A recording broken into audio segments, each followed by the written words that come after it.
Welcome to Penrose Learning, where we make understanding easy.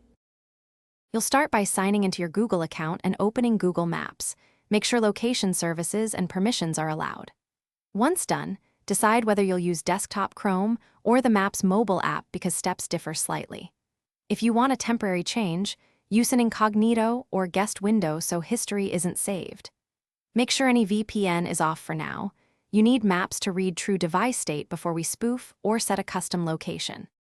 Now change the Maps location. On desktop, open Chrome DevTools, go to More Tools, right arrow Sensors, choose an exact lat/long or city to override geolocation. On Android, enable Developer Options, install a mock location app, and select it so Maps reads that mock position. Then in Maps, search or long press to drop a pin at your target and verify the blue dot moves. Save the place or copy coordinates. This ensures apps and the browser use the new location for navigation and testing.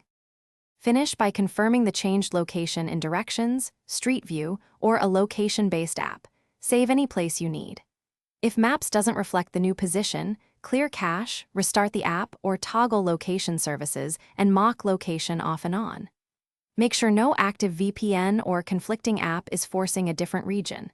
If problems persist, revoke mock location app permissions, reboot the device, and retest to ensure the genuine GPS or overridden value is now accepted. Thanks for watching. If this was helpful, leave a like and consider subscribing. See you next time.